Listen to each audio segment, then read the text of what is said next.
How's it going, guys? Readiness Reviews back with you again. This is a completely unplanned video on my part. I was in the process of stripping down my new No.4 Mk.1 rifle that I picked up from Royal Tiger Imports. From the outside, I really didn't think that this rifle was going to need such a thorough cleaning, but just like my VZ52, when I started taking this thing apart, the insides were extremely dirty. Now, it wasn't quite as dirty as the VZ52, but it was a different kind of dirty. There's a lot of dirt on everything, like literal dirt.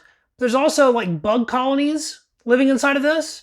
They weren't eating the stock or anything as far as I can tell, but those are definitely bugs, which I've never really seen that inside of a rifle before. I've taken this thing all the way apart. I've never done that to a No.4 rifle before. I believe every screw on it has been removed. I just wanted to do a really quick and dirty video about what I do personally to help restore and preserve military surplus firearms. After you do this process, you pretty much just maintain them with proper oil and stuff like that.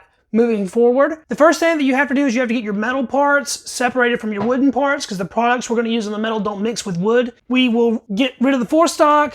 I've completely taken off the buttstock. So we have all of our wooden parts out of the way. This is a complete mess. Like I've said before, I wasn't planning this video. I was just in the middle of doing this and I was like, well, this might help someone else. So I have all my metal parts. I'm going to place them into a glass container. This is a Pyrex dish. I'll be dealing with the barreled action separately just because it's big and unwieldy. This goes for the magazine and follower as well. All my barrel bands and various screws. I have all the little parts for the trigger mechanism. I'm confident in my ability to be able to put this back together, so I'm not too worried about getting all the pieces mixed up. I mean, they only go back together one way, so with trial and error, I'll figure it out. I have all the sling hardware. I even have the butt plate screws, literally every portion of the rifle that has a metal component. Look at my hands. This rifle is disgusting on the inside. It is extremely dirty, it's greasy. It's pretty gross, but I think you'll find that my methods for cleaning this up are pretty easy and quick. So there's a lot of things that you can do to fix this up. I mean, you could just go over it with rim oil and elbow grease. What I like starting with is some carburetor cleaner. This is extremely cheap carburetor cleaner. It doesn't have to be anything special. And you basically spray down everything. This carburetor cleaner is a great degreaser, and it will remove a lot of the baked on gunk and really loosen everything up. I get it real good in all the parts, paying attention to the areas that were particularly heavy with the gunk. And then what you'll find is that you have a good amount of carburetor cleaner left in the bottom of your dish here, which is what we want, because just spraying this is good. But really what you want to do is get in there with your universal cleaning tool, a toothbrush, and really scrub everything down and just get all that built up crap off all your metal surfaces. You'll notice that the bolt parts are not included in this dish. It's because I've already done them separately. I knew I had to take the bolt down completely because it needed a cocking piece. So I'd already done this process with it. When I started looking at the internals of the rifle and noticed how absolutely dirty this thing was, I decided I needed to do the whole rifle this way. So this is just really quick and easy. The carburetor cleaner does a great job of really loosening everything up. So I'll go over all the pieces with this toothbrush until everything is nice and clean. And then I'll show you the next step in my process. Check out my hands. All of this gunk was on the rifle a few minutes ago. So I've completed my toothbrushing of the rifle with the carburetor cleaner. Now that we've loosened all the gunk up, the next step will be to actually remove it. So this is my kitchen sink. The lighting in here is not so good, but we'll just have to deal with it. We've loosened up all the crap on the rifle. We can see that there's a lot of debris in the bottom of our Pyrex here. So this part couldn't be more simple. We're basically just gonna make the water coming out of my sink as hot as we can possibly get it. And we're gonna simply wash off the parts one at a time. We'll just wash them off. So all the crap goes down the drain instead of being stuck to our rifle. I'll do that for every single part on here to get all the degreaser off and to get all the crud off of them. For a lot of rifles, you can stop after that part. Degrease it, clean it, water, maybe a little soap if you have some really bad spots, and then you dry it all out, spray it really good with compressed air and all the little nooks and crannies to get all the water out of there, and then you'll liberally put some rim oil on it or some other type of gun oil to preserve it, and you can stop right there. I'm gonna go one step further. All right, so we're looking at a stock pot full of Enfield soup. I've already placed the larger parts in the boiling water here. I have the small parts here. We'll go ahead and dump those in. What are we doing boiling gun parts? Well, iron oxide is rust. Rust is red iron oxide. What we want is black iron oxide, like gun bluing. We don't want red iron oxide. By bulling it, we're putting that iron oxide in an extremely high oxygen environment. Now, I'm no chemist, so I'm not the guy to be asking the questions about why this works, but it does work. You boil the gun parts at a rapid boil, which this is not up to yet, for about 45 minutes to an hour. And then when you pull them out, you will see that the surface is coated in your orange iron oxide. The boiling really loosens it up, brings everything to the surface so you can wipe it off. You do what's called carding with steel wool or a very fine carding wheel to knock all that rust off, and then you have your nice blued finish underneath. Now, the finish on this particular rifle was very light. Most of the bluing was gone anyway. It wasn't particularly rust heavy, so I might not have had to do this, but I figured just for the purpose of the video, I would go ahead and show you. As this process continues, this water will get darker and darker and more orange, and I'm looking in here right now and I do see there are some pieces that have some orange iron oxide forming on them. So it did need to be done to some of the pieces at least. While our metal parts are boiling, let's talk about wood for a moment. With military surplus firearms, when we're talking about restoration or preservation, wood is a huge factor. So the wood for this particular rifle looks pretty good. There's not too much wrong with it. It is dirty though. You want to do as little as possible to your military surplus wood. My go-to is very simple. Soap and water, clean it off, and then a couple coats of boiled linseed oil and call it a day. You don't want to do any sanding.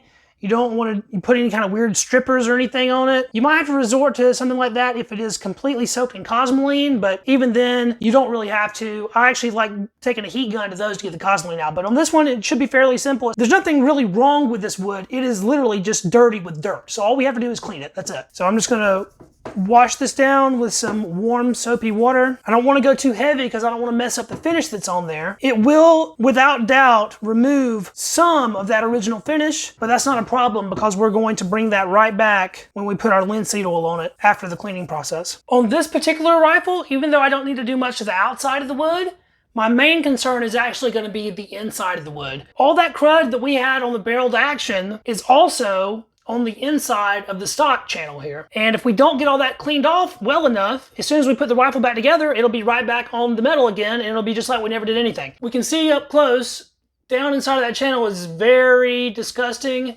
and it's not going to be easy to get to in there. So we're going to go back again to using our universal cleaning tool, our toothbrush. Although I'm not going to use this one because this one still has carburetor cleaner on it and that can damage the surface finish of the stock. I'm going to get a fresh toothbrush and just get in there with soap and water. But really what you want to do first is loosen everything up. And the best thing to do that with is just a flathead screwdriver. Now we're not going in here and gouging and picking at things. We're being very easy and we're just going through and we're scraping. We're staying parallel with the wood and going through and scraping off this layer of disgustingness that's all over it. After I get through scraping off, I'll get the toothbrush and the water and I'll just go through and clean everything off real good. And then you want to finish it up with some compressed air. Just go in there and blow it all out and make sure everything's really dry. And then you have to give it a couple days to dry out completely before you try to put your boiled linseed oil on it. We're going offhand for a moment because we're still making our Enfield soup. I've flipped the barreled action around so that way I can get the muzzle end as well. And I figured this would be a good opportunity to go ahead and show you what I was talking about. You see how there's now orange oxide at the surface? Well, that wasn't visible before boiling, but it was always there. The boiling didn't make it just randomly appear. It's a lot of the corner areas where you'll see like high wear, and that's what we want to get rid of. Even though you couldn't see it, it was there and can potentially damage the weapon over time.